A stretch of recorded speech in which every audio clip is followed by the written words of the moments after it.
필로소피입니다. 오늘은 꼭 알아야 하는 AI의 역사라는 주제로 영상을 만들어 보려고 합니다. 첫 번째 그림을 같이 보실 건데요. AI는 불이다 라는 글을 제가 써놨는데 저는 AI가 불처럼 느껴집니다.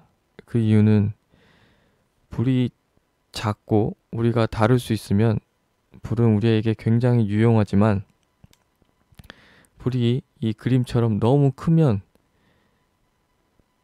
우리를 집어삼킬 수도 있고 굉장히 무서운 존재가 되죠. AI 또한 그렇다고 생각합니다. 우리가 다룰 수 있고 우리가 AI를 잘 알고 있을 때는 이제 작은 불처럼 AI가 우리에게 도움이 될 수 있지만 AI가 너무 커지고 우리가 다룰 수 없을 때는 저렇게 큰 불처럼 위험한 존재가 될 수 있다고 생각합니다. 그러면 AI가 무엇인가 라는 질문부터 해봐야 될 것 같은데요. AI란 건 컴퓨터를 사람처럼 행동하게 하고 말하게 하는 것이라고 생각하시면 됩니다. 지금 저 그림 속 이제 로봇도 사람처럼 쳐다보고 있는데요. 이제 사람처럼 행동하게 하고 말하게 하는 것이 이제 AI라고 생각하시면 됩니다. AI는 1950년대에 만들어진 단어입니다. 이때만 해도 이 그림 속처럼 기호와 규칙 기반입니다. 그러니까 큰 기계 수준이고 우리가 생각하는 AI, 그러니까 자동으로 뭘 할 수 있는 그런 수준은 아닌 거죠. 그리고 꽤 오랫동안 이제 답답한 상황이 진행되다가 1980년대에 머신러닝이라는 개념이 등장합니다. 머신러닝은 이제 사람처럼 컴퓨터를 학습을 시킨다는 건데요. 그러니까 어린아이들은 누가 가르치지 않아도 개와 고양이를 금방 구분합니다. 하지만 컴퓨터는 개와 고양이를 구분하기 어렵죠. 그렇기 때문에 사람처럼 컴퓨터도 학습을 시켜보자 라는 개념이 머신러닝입니다. 이제 기계를 인간처럼 스스로 학습하도록 만든 것이 머신러닝이고 기계 학습인데요. 이 그림을 보시면 데이터를 AI 모델에 넣고 AI 모델이 이제 예측을 합니다. 그러면 정답이랑 비교한 다음에 오차값이 나오면 그거를 본 후에 다시 학습을 시키는 겁니다. 계속 이렇게 반복을 하면서 이제 기계를 학습을 시키는 건데 이것의 단점은 완전한 스스로 학습이 아니라는 거죠. 그러니까 이제 데이터를 엔지니어가 가공을 해서 계속 넣어줘야 되기 때문에 인간처럼 스스로 자연스럽게 학습하는 게 아닙니다. 그렇기 때문에 한계가 있었고 결국엔 개와 고양이를 구분하지 못했죠. 그런 와중에 2006년도에 딥러닝이라는 개념이 등장합니다. 이제 프린턴이라는 분이 이제 딥러닝의 갓파더, 그러니까 대부라고 불리는 분인데요. 이제 토론토 대학의 교수 그리고 구글의 석학연구원으로 근무도 하셨었습니다. 그래서 딥러닝 같은 것을 이제 만드신 분인데요. 딥러닝은 뭐냐면 그러니까 머신러닝의 일종입니다. 아예 새로운 개념은 아니고 머신러닝의 일종인데 딥러닝은 성공했습니다. 그러니까 딥러닝을 통해서 컴퓨터가 개와 고양이를 구분할 수 있게 된 거죠. 머신러닝은 실패했는데 딥러닝은 성공했을까요? 그 이유는 2000년대 들어오면서 인터넷이 발전했고 학습을 시킬 데이터의 양이 폭발적으로 증가하게 됩니다. 쉽게 말해 고양이와 개 사진이 인터넷에 엄청 많이 올라온 거죠. 그리고 이제 GPU가 발전함에 따라 그래픽 계산이 가능하고 그게 이제 병렬 계산이 가능하다는 뜻입니다. 그래서 동시다발적으로 엄청난 데이터를 학습을 시킬 수 있게 되었습니다. 그래서 AI가 그전과는 다르게 엄청난 양을 빠른 시간 안에 학습을 하게 되었습니다. 그래서 결국에는 개와 고양이를 구분하게 되고 눈을 뜨게 되어서 세상을 구분하게 되었습니다. 그게 딥러닝인데요. 지금 이 왼쪽 이 사람 머리가 보이죠? 그러니까 이 사람의 뇌 신경망처럼 촘촘하게 학습을 시키는 겁니다. 그게 딥러닝인데 결국엔 AI 안에 머신러닝이 있고 머신러닝 안에 딥러닝이 있습니다. 이 딥러닝은 머신러닝의 일종이고 인간의 뇌 신경망에서 착안한 인공신경망 구조로 학습을 하는 것입니다. 이 보시면 아주 복잡하게 연결되어 있죠. 마치 인간의 뇌 신경망처럼 이렇게 복잡하게 연결이 되어 있고 이 레이어가 계속 층층이 쌓임으로써 아주 딥하게 학습을 하는 것이 딥러닝이고요. 이쪽 방향으로 순전파 학습도 하고 되돌아가면서 역으로 역전파 학습도 합니다. 이 딥러닝 이후에 알파고가 등장했죠.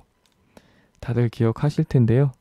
이세돌 구단의 표정을 보시면 굉장히 지금 난감해 보이십니다. 그러니까 이세돌 구단이 알파고한테 4대1로 패배를 했는데 많은 사람들이 충격을 받았습니다. 심지어는 이세돌 구단은 알파고와의 대전 이후에 은퇴를 선언했어요. 그러니까 바둑기사로 더 활동할 수 있음에도 불구하고 큰 충격을 받고 은퇴를 선언했는데요.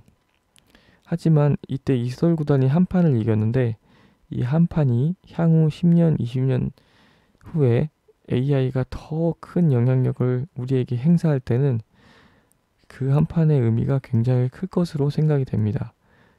우리들에게 희망을 줄 것 같습니다. 그리고 이제 2017년에는 트랜스포머라는 알고리즘이 나오게 됩니다.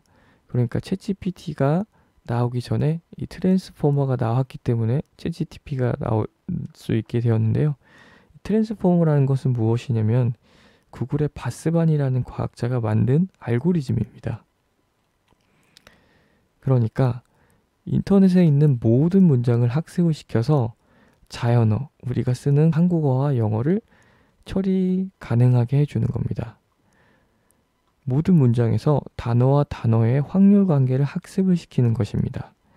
예를 들자면 대한민국의 수도는 까지만 하면 그 다음에 무슨 단어가 올지를 제안을 해주는 건데 인터넷에 있는 모든 문장을 학습을 해봤을 때 서울이라고 쓰여 있는 문장이 굉장히 많겠죠. 그러니까 확률적으로 서울이 높은 확률이기 때문에 서울이란 답을 줄 가능성이 높은 겁니다. 하지만 뉴욕이라고 누가 써놨을 수도 있죠. 장난으로. 대한민국의 수도는 뉴욕입니다. 그러면 그것도 확률이 생긴 거죠. 그러면 이제 이 트랜스포머는 뉴욕도 답으로 줄 수도 있는 겁니다. 그래서 문법을 전혀 신경을 안 쓰고 조 단위의 데이터를 병렬 처리해서 학습을 시켰다. 그게 트랜스포머라는 알고리즘입니다. 이 트랜스포머를 오픈 AI에서 활용해서 챗GPT를 만듭니다. 근데 구글이 아니고 오픈 AI가 갑자기 등장했죠. 구글에서 생성형 AI를 만들었지만 공개를 하지 못했습니다. 그 이유는 본인들은 이제 광고를 통해서 돈을 버는데 이 생성형 AI는 광고를 붙이기가 어렵습니다. 그러니까 현재 검색을 하는 방식을 생각해 보시면 구글에서 검색을 하면 광고가 뜨고 링크를 타고 들어가면 또 광고가 뜨고 계속 광고가 뜹니다. 하지만 생성형 AI는 답을 한번 딱 주고 끝이죠. 그렇기 때문에 구글 안에서도 굉장히 토론이 열띠게 일어나다가 결국에는 생성형 AI를 공개를 하지 않았습니다. 하지만 오픈 AI에서 트랜스포머를 활용해서 챗GPT를 만들고 그것을 공개합니다. 그래서 7일 만에 100만 유저를 모았고 60일 만에 1억 명의 유저를 모았습니다. 그 어떤 서비스도 이렇게 단기간에 많은 사람들을 모은 적이 없다고 하는데요. 그래서 구글에서는 이제 코드 레드, 그러니까 회사가 발칵 뒤집힌 겁니다. 왜냐하면 본인들이 만든 알고리즘을 활용한 작은 스타트업이 전 세계를 뒤집어 놨기 때문에 구글도 난리가 난 거죠. 그래서 이제 챗GPT가 나오고 몇 달 후에 바드라는 생성형 AI도 이제 오픈을 했는데요. 하지만 이제 챗GPT의 임팩트가 워낙 셌기 때문에 지금 2023년도에는 계속 이제 챗GPT가 AI 분야를 계속 이끌고 있었습니다. 그래서 이제 그 다음으로는 이제 챗GPT가 무슨 뜻인지에 대해서 얘기를 좀 해봐야 될 것 같아요. 그러니까 이 챗GPT는 쉽게 말해 언어의 내비게이션입니다. 지금 이 그림 보시면 이 내비게이션이 이렇게 있죠. 그러니까 우리가 만약에 부산을 간다고 하면 여러 가지 길 중에서 가장 안 막히는 길을 우리한테 알려주는 게 내비게이션이죠. 그것처럼 챗GPT도 우리가 어떤 문장을 말하면 그 다음에 어떤 단어가 오면 좋을지 확률적으로 추천해 주는 겁니다. 그러니까 언어의 내비게이션이라고 말할 수 있는데요. 이 챗이라는 것은 대화라는 뜻인데요. 이게 굉장히 중요합니다. 그러니까 자연어. 자연어라는 게 뭐냐면 기계어의 반대예요. 그러니까 컴퓨터가 하는 기계어가 아닌 우리가 말하는 한국어, 영어, 프랑스어 같은 게 자연어입니다.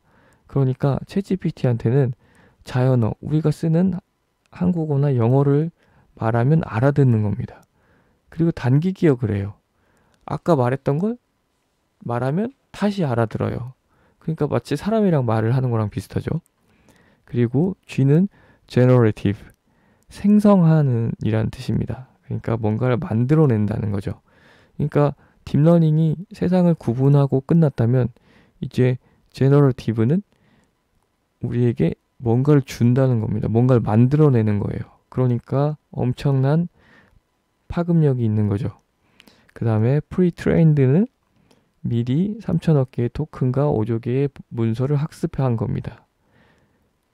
그리고 트랜스포머는 아까 구글에서 만들었다는 알고리즘이죠. 다음 단어를 확률적으로 예측할 수 있는 알고리즘입니다. 이 단어 뜻만 알고 있어도 얘가 어떻게 만들어졌고 어떤 역할을 하는지에 대해서 알 수 있습니다. 챗GPT의 성공 비결은 이제 인간 피드백에 의한 강화 학습, 제3세계 이제 임금이 저렴한 곳에 가서 이제 사람들을 모아서 인간들에게 이제 이 글을 보여주고 피드백을 받아서 이 글은 좋다, 이 글은 안 좋다 이런 강화 학습을 했다고 합니다. 그래서 챗GPT의 글이 굉장히 이제 사람이 쓴 것처럼 굉장히 수준이 높은 거죠. 그리고 이제 AI가 불러올 미래는 그전에는 이제 이런 공산품 같은 경우는 이미 대량 생산이 시작이 됐었죠. 앞으로는 지적인 분야에서도 대량 생산이 일어날 것으로 많은 전문가분들이 예측하고 있습니다. 그러니까 법률, 회계, 여러 다양한 지적인 분야에서 대량 생산이 일어날 것으로 예측을 하고 있습니다. 이게 챗GPT한테 이제 글을 써달라고 하니까 단숨에 이렇게 글을 써주기도 하고 당뇨 수치에 대해서 얘기를 하니까 쭉 이렇게 알려주기도 합니다. 그런데 중요한 건 이 전문 지식이 있는 사람이 봐야만 의미가 있긴 합니다. 그러니까 이 당뇨 수치에 대해서 답을 줬지만 이게 틀릴 수도 있습니다. 하지만 의사 선생님들이 봤을 때는 이게 틀렸는지 맞았는지는 금방 알 수 있죠. 그렇기 때문에 이제 아무것도 모르는 사람이 이 챗GPT를 쓰면서 모든 분야의 달인이 될 수 있느냐? 그건 아닙니다. 다만 한 분야의 전문가가 챗GPT를 씀으로써 본인의 생산성을 엄청나게 증대시킬 수 있다. 그러니까 가이드라인을 준다라고 생각을 하시면 되고요. 제가 아는 지인이 이제 컴퓨터 프로그래머인데 챗GPT를 쓰고 나서 굉장히 업무 생산성이 높아졌다고 합니다. 그러니까 항상 입력하는 간단한 이제 코드는 챗GPT를 활용한다는 거죠. 그래서 앞으로는 이제 챗GPT를 활용해서 지적인 분야에서 대량 생산이 일어날 가능성이 높다라고 예측이 됩니다. 그래서 AI는 인간을 대체하는가라는 지금 이런 문구가 뉴스에서도 많이 나오고 이제 공포 분위기가 많이 형성이 되고 있는데요.